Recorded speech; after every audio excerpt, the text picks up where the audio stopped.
नमस्कार विद्यार्थियों। आज का जो हमारा टॉपिक है वो है फोटोकेमिस्ट्री ऑफ साइक्लोहेक्साडाइनोन।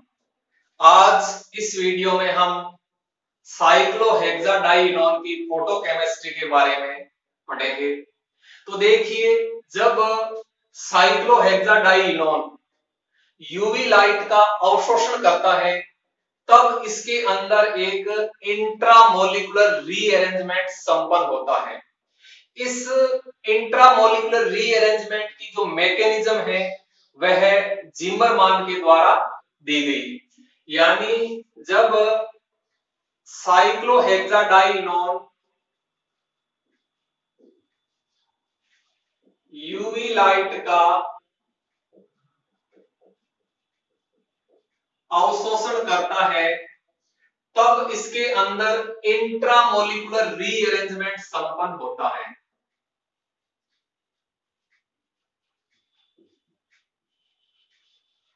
इंट्रामोलिकुलर रीअरेंजमेंट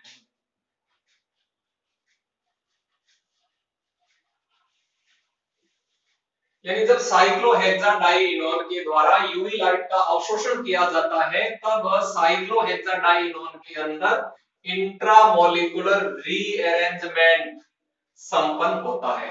इस इंट्रामोलिकुलर रीअरेंजमेंट की जो मैकेनिज्म है वह जिमरमान के द्वारा दी गई। यानी इसकी जो मैकेनिज्म है वो जिमरमान के द्वारा दी गई। जिमरमान।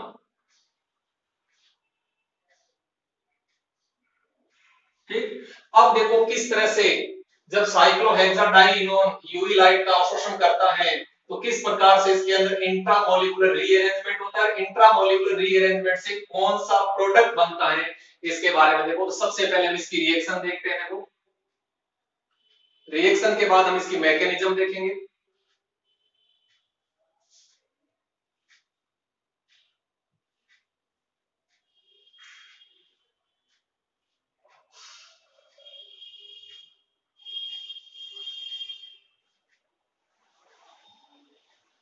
यह एक साइक्लोहेक्साडाइनोन है, देखो, जिसका नाम है 4,4-डाइफेनिल साइक्लोहेक्स 2,5-डाइनोन। यानी देखो 1 2 3 4, ये हो जाएगा 4,4-डाइफेनिल साइक्लोहेक्स 4,4-डाइफेनिल साइक्लोहेक्स। उसके बाद में देखो 2,5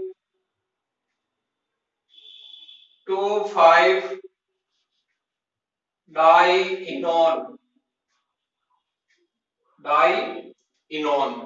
ठीक, तो 4,4-डाइफेनिल साइक्लोहेक्स 2,5-डाइइनोन जब ये साइक्लोहेक्साडाइन यूवी लाइट का अवशोषण करता है तो इसके अंदर एक इंट्रामोलिकुलर रीअरेंजमेंट संपन्न होता है और उस इंट्रामोलिकुलर रीअरेंजमेंट के द्वारा जो प्रोडक्ट बनता है वो देखो इस तरह से होता है।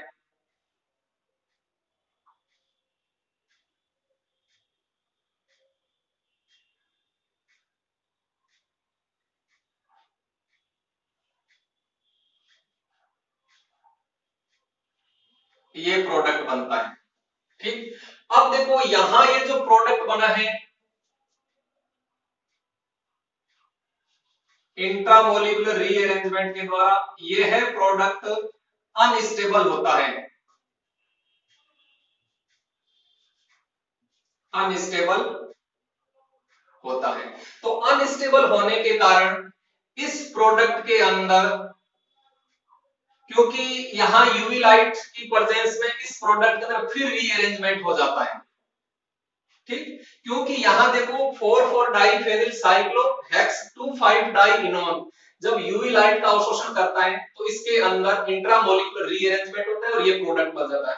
यहां जो ये प्रोडक्ट बना ये अनस्टेबल है, तो जब ये प्रोडक्ट अनस्टेबल है तो यूवी लाइट की उपस्थिति में इस प्रोडक्ट में फिर रीअरेंजमेंट हो जाता है और जब इसके अंदर रीअरेंजमेंट होता है तब देखो क्या प्रोडक्ट बनते हैं। तब दो तरह के प्रोडक्ट बनते हैं।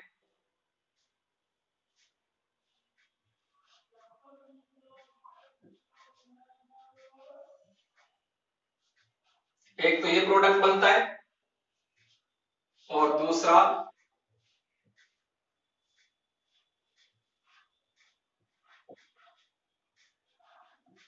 ये प्रोडक्ट बनता है। ठीक, अब देखो इसका नाम क्या है, देखो ये फिनोल है, फिनोल का व्युत्पन्न है तो एक दो तीन, तो टू थ्री डाइफेनिल फिनोल। और ये हो गया देखो एक दो तीन चार, थ्री फोर डाइफेनिल फिनोल। तो ये दो तरह के प्रोडक्ट बन जाते हैं, 2,3 डाइफेनिल फिनोल और 3,4 डाइफेनिल फिनोल। जब इस अनस्टेबल प्रोडक्ट के अंदर यूवी लाइट की उपस्थिति में पुनः रीअरेंजमेंट होता है तो ये दो तरह के प्रोडक्ट बन जाते हैं। तो देखो यहां ये जो मैकेनिज्म यहां तक की जो मैकेनिज्म है वो होती है फ्री रेडिकल मैकेनिज्म, यानी फ्री रेडिकल मैकेनिज्म। और यहां जो आगे मैकेनिज्म होती है वो पोलर मैकेनिज्म होती है, ध्रुवीय मैकेनिज्म। यहां होती है पोलर मैकेनिज्म, यानी ध्रुवीय। इस जो रीअरेंजमेंट की होती है वो ध्रुवीय मैकेनिज्म यानी पोलर मैकेनिज्म होती है, और यहां होती है फ्री रेडिकल मैकेनिज्म। तो इस तरह से साइक्लोहेक्साडाइइनोन जब यूवी लाइट का अवशोषण करता है तो फ्री रेडिकल मैकेनिज्म के द्वारा इसमें इंट्रामोलिकुलर रीअरेंजमेंट होता है जिससे ये प्रोडक्ट बनता है। अब ये प्रोडक्ट अनस्टेबल होता है, अतः क्या होता है यूवी लाइट की उपस्थिति में इस जो प्रोडक्ट बना है अनस्टेबल, इसके अंदर फिर रीअरेंजमेंट हो जाता है। जब इसके अंदर जब रीअरेंजमेंट होता है तो पोलर मैकेनिज्म के द्वारा होता है, और तब दो तरह के प्रोडक्ट बन जाते हैं, 2,3 डाइफेनिल फिनोल और 3,4 डाइफेनिल फिनोल। अब देखो हम इसकी मैकेनिज्म देखते हैं कि किस तरह से ये प्रोडक्ट बनते हैं, तो ध्यान से देखना इसकी mechanism.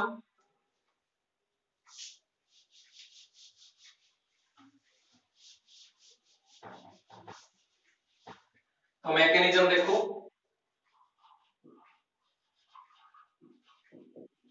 Mechanism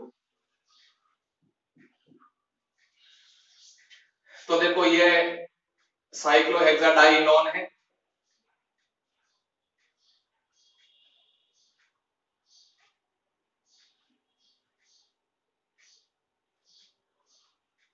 pH pH 4,4 diphenyl साइक्लोहेक्स 2,5 डाइइनोन। ठीक, ये ग्राउंड स्टेट में होता है। जब ये यूवी लाइट का अवशोषण करता है तो इसके अंदर n से पाई स्टार इलेक्ट्रॉनिक एक्साइटेशन संपन्न होता है, और ये जो अणु है ये ग्राउंड स्टेट से सिंगलेट स्टेट में आ जाता है। तो देखो किस तरह से ग्राउंड स्टेट से सिंगलेट स्टेट में आ जाता है ये अणु। तो यहाँ डबल बॉन्ड, यहाँ डबल बॉन्ड, यहाँ दो फेनिल ग्रुप। अब देखो यहाँ क्या होता है कि जो CO बॉन्ड है इसके अंदर इस पाई बॉन्ड का होमोलाइटिक क्लीवेज होता है, तो इसका एक इलेक्ट्रॉन यहाँ आ जाता है, एक इलेक्ट्रॉन यहाँ आ जाता है। ठीक, अब इस बॉन्ड के दोनों इलेक्ट्रॉन विपरीत स्पिन वाले, तो देखो एक इलेक्ट्रॉन तो ये हो गया और यहाँ दूसरा इलेक्ट्रॉन आ गया जिसका स्पिन इस तरह से देखो। ठीक, दोनों इलेक्ट्रॉन विपरीत स्पिन वाले हैं, तो ये आ गई सिंगलेट स्टेट। ठीक, अब ये जो सिंगलेट स्टेट है ये एक फिजिकल प्रोसेस के द्वारा यानी इंटर सिस्टम क्रॉसिंग के द्वारा ट्रिपलेट स्टेट में चली जाती है, यानी इन ये दोनों इलेक्ट्रॉन सेम स्पिन वाले हो जाते हैं, क्योंकि सिंगलेट स्टेट की तुलना में जो ट्रिपलेट स्टेट है वो मोर स्टेबल होती है, और सिंगलेट स्टेट की तुलना में ट्रिपलेट स्टेट की लाइफ टाइम अधिक होती है। तो ये जो सिंगलेट स्टेट है ये इंटर सिस्टम क्रॉसिंग जो कि फिजिकल प्रोसेस होता है, इस इंटर सिस्टम क्रॉसिंग के द्वारा ये ट्रिपलेट स्टेट के अंदर आ जाता है। तो देखो किस तरह से ट्रिपलेट स्टेट में होता है।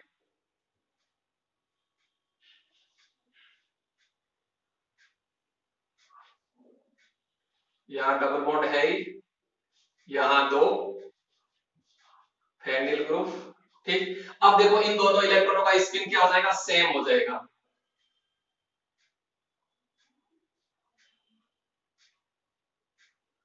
तो ये आ गई ट्रिपलेट स्टेट। ठीक, और ट्रिपलेट स्टेट में आने के बाद क्या होता है, देखो आगे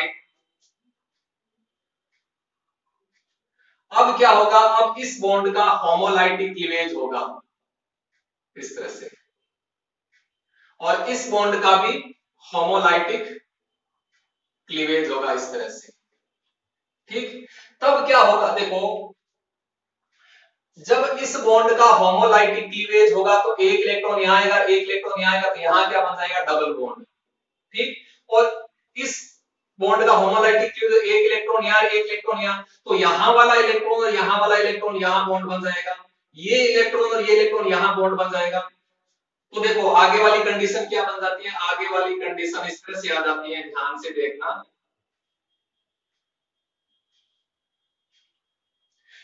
यानी देखो ये तो O है, O के ऊपर एक इलेक्ट्रॉन है। अब देखो अब क्या होता है कि जब इस बॉन्ड का होमोलाइटिक क्लीवेज हुआ तो एक इलेक्ट्रॉन यहां, एक इलेक्ट्रॉन यहां, तो ये इलेक्ट्रॉन यहां डबल बॉन्ड बनाते हैं, तो यहां बॉन्ड का निर्माण हो जाता है, और दूसरा इलेक्ट्रॉन यहां जाता है। अब इस बॉन्ड का भी होमोलाइटिक क्लीवेज हुआ तो एक इलेक्ट्रॉन यहां, एक इलेक्ट्रॉन है, ये इलेक्ट्रॉन यहां बंद पड़ा देंगे, तो यहां बॉन्ड का निर्माण हो जाता है, और यहां एक इलेक्ट्रॉन हो जाता है। तो इस तरह से ये प्रोडक्ट, यानी प्रोडक्ट क्या, ये एक संरचना बन जाती है। ठीक, अब देखो इसके अंदर क्या होगा, अब इसके अंदर स्पिन इन्वर्सन होगा, यानी स्पिन इन्वर्सन के द्वारा क्या होंगे, ये दोनों इलेक्ट्रॉन विपरीत स्पिन वाले हो जाएंगे, यानी वापस ये जो एक तरह से ट्रिपलेट स्टेट है ये वापस सिंगलेट स्टेट में आ जाती है यहां से। ठीक, तो यहां स्पिन इन्वर्सन होता है, स्पिन इन्वर्सन। तो स्पिन इन्वर्सन के द्वारा क्या होता है कि ये दोनों इलेक्ट्रॉन अभी जो सेम स्पिन वाले विपरीत स्पिन वाले हो जाते हैं, तब देखो इस तरह से संरचना बन जाती है, ध्यान से देखना। तो यहां देखो ये पीएच समूह, ये भी पीएच समूह, देखो यहां डबल बॉन्ड, और यहां ऑक्सीजन, और इस ऑक्सीजन के ऊपर ये एक इलेक्ट्रॉन। ठीक, अब ये जो इलेक्ट्रॉन है, इस इलेक्ट्रॉन का जो स्पिन है वो क्या हो जाता है, चेंज हो जाता है इस तरह से। ठीक, अब देखो ये दोनों इलेक्ट्रॉन विपरीत स्पिन वाले हो गए, तो ये आ गए वापस आपकी सिंगलेट स्टेट, यानी एक तरह से सिंगलेट स्टेट आ गई। देखो यहाँ सिंगलेट स्टेट थी, ये ट्रिपलेट स्टेट है, ये ट्रिपलेट स्टेट है, और ये वापस सिंगलेट स्टेट आ गई। अब सिंगलेट स्टेट में आने के बाद क्या होता है, वापस डी मोशन हो जाता है, यानी जो इलेक्ट्रॉन है वो वापस डी मोशन हो जाता है, यहाँ डी मोशन, यानी इलेक्ट्रॉन है वो पाई स्टार से वापस एन के अंदर आ जाता है। तो जब इलेक्ट्रॉन पाई स्टार से वापस एन के अंदर आएगा तो यहां क्या बन जाता है, ज्विटर आयन का निर्माण हो जाता है। किसका निर्माण होता है, ज्विटर आयन। तो देखो किस तरह से बनता है ज्विटर आयन, ध्यान से देखना। इस तरह से जब डी मोशन होता है,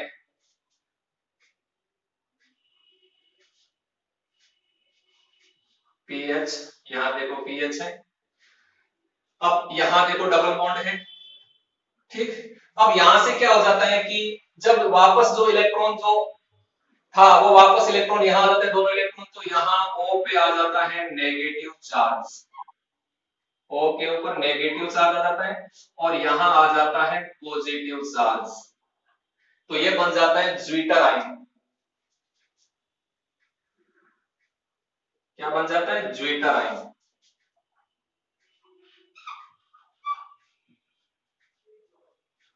ज्विटर आयन जो कि इंटरमीडिएट होता है,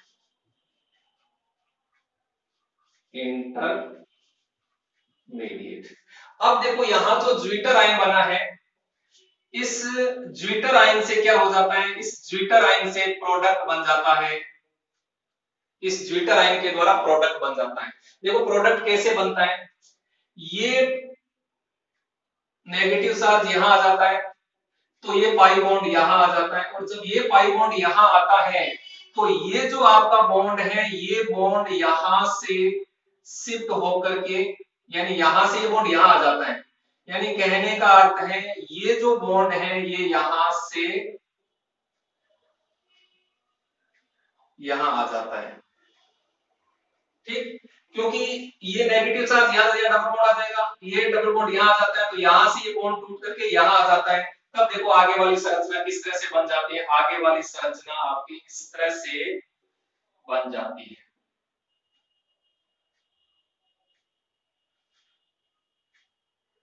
तो यहां देखो डबल बॉन्ड O हो गया, यहां ये डबल बॉन्ड है, यहां से बॉन्ड टूट गया तो यहां से देखो यहां दोनों ये जुड़ गए, PH और PH। तो इस तरह से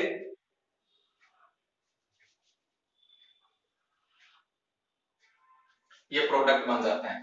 इस प्रोडक्ट को हम इस रूप में भी लिख सकते हैं, देखो इस प्रोडक्ट को हम इस तरह से भी लिख सकते हैं, इस रूप में भी शो कर सकते हैं, यानी यहां डबल बॉन्ड O, यहां PH, यहां PH और यहां डबल बॉन्ड, यानी ये जो आपका बना है इसको हम इस रूप में भी शो कर सकते हैं। तो इस तरह से ये प्रोडक्ट बन जाता है। लेकिन यहां जो ये प्रोडक्ट बना है ये प्रोडक्ट अनस्टेबल होता है, ये जो यहां प्रोडक्ट बना है ये प्रोडक्ट अनस्टेबल होता है।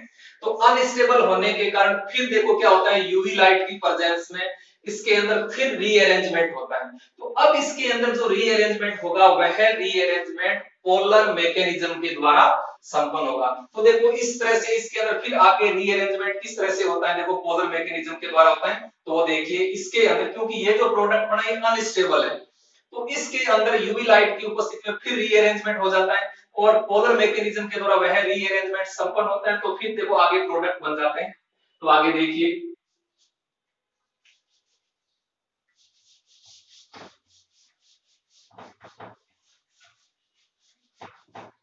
यानी यहां देखो जो आपका अनस्टेबल प्रोडक्ट बना है ये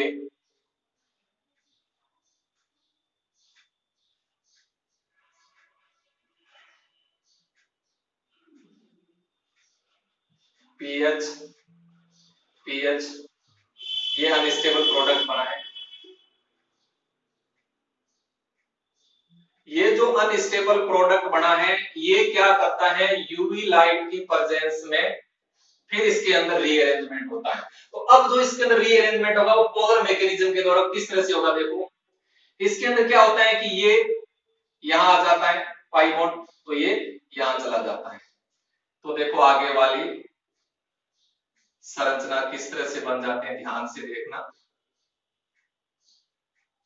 तो यहां आ जाता है O नेगेटिव, ठीक, यहां इस तरह से है ये PH, PH, और यहां ये आपका डबल बॉन्ड आ गया और यहां आ गया पॉजिटिव चार्ज, ठीक। अब देखो इसके अंदर क्या होगा, अब ये जो बॉन्ड है ये बॉन्ड यहां आ जाता है तो ये नेगेटिव चार्ज यहां आ जाता है।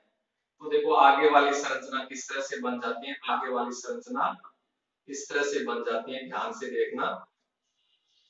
ये देखो O नेगेटिव है, अब देखो यहां PH और यहां भी PH। अब देखो क्या होता है कि ये यहां डबल बॉन्ड है, यहां डबल बॉन्ड है और यहां आपका आ गया पॉजिटिव चार्ज, ठीक, ये संरचना बन गई। अब देखो क्या होगा, अब ये यहां आ जाता है, ठीक। तो आगे वाली संरचना देखो किस तरह से बन जाती है,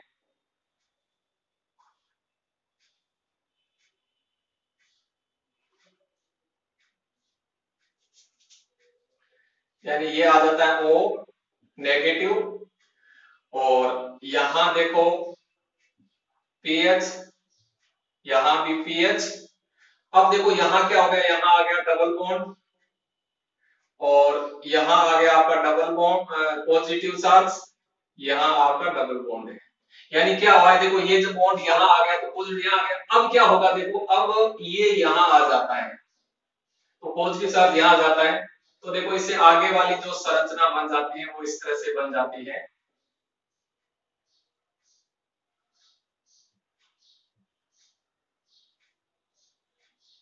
तो देखो यहाँ O नेगेटिव, यहां देखो डबल बॉन्ड, यहां ये डबल बॉन्ड आ जाता है, यहां पीएच, यहां पीएच, और यहां आ जाता है पॉजिटिव चार्ज। ठीक, तो इस तरह से ये हो जाता है। अब देखो यहां आप ध्यान दीजिए, एक तो देखिए आप इस संरचना को देखिए, इसको आप ए मान लीजिए और इसको आप मान लीजिए बी। अब देखो इस संरचना के अंदर ये जो संरचना बनी है, इस संरचना का रीअरेंजमेंट होकर के एक प्रोडक्ट बन जाता है। तो देखिए आगे, यानी हम क्या करते हैं, इस ए संरचना को लेते हैं, तो देखो ए संरचना से किस तरह से बनेगा फिर आगे। तो यहाँ क्या है, O नेगेटिव, ठीक। अब O नेगेटिव है, देखो उसके बाद में यहां देखो डबल बॉन्ड है, यहां डबल बॉन्ड है, यहां पीएच है, यहां पीएच है, और यहां आपका पॉजिटिव चार्ज है। यानी मैंने इस संरचना को ले लिया, यह संरचना प्रोडक्ट में कन्वर्ट होती है एक तो, यानी रीअरेंजमेंट के द्वारा। तो अब देखो किस तरह से यह संरचना प्रोडक्ट में कन्वर्ट होती है। तो अब देखो इसके अंदर क्या होता है, इसके अंदर एक जो फेनिल समूह है, वो ये जो आपका फेनिल समूह है, एक फेनिल समूह यहां से इस कार्बन के ऊपर आ जाता है। तो देखो इस तरह से संरचना बन जाती है ये। तो देखो यहां आपका O नेगेटिव है ही। अब यहां क्या आ गया, देखो एक H है, एक फेनिल समूह आ गया यहां। अब यहां एक फेनिल है ही, और आपका पॉजिटिव चार्ज यहां इस कार्बन के ऊपर आ गया, और यहां ये डबल बॉन्ड और यहां ये डबल बॉन्ड। ठीक, अब देखो इसमें फिर आगे क्या होगा, अब फिर इसके अंदर आगे देखो, ध्यान से देखना। अब इसके अंदर क्या होगा कि ये जो पाई बॉन्ड है ये यहां आ जाता है, तो पॉजिटिव चार्ज यहां आ जाता है। तो इस तरह से आगे वाली संरचना बन जाती है। देखो ये O नेगेटिव है, यहाँ H है, यहाँ PH है, यहाँ PH है, यहाँ क्या आ गया डबल बॉन्ड, यहाँ आपका डबल बॉन्ड है, और यहाँ आ गया पॉजिटिव चार्ज। ठीक, अब क्या होगा, देखो अब ये डबल बॉन्ड यहाँ आएगा, तो ये पॉजिटिव चार्ज, यानी जैसे ही पॉजिटिव चार्ज यहाँ आएगा तो यहाँ क्या हो जाएगा, डबल बॉन्ड हो जाएगा। तो देखो आगे वाली स्ट्रक्चर इस तरह से बन जाती है।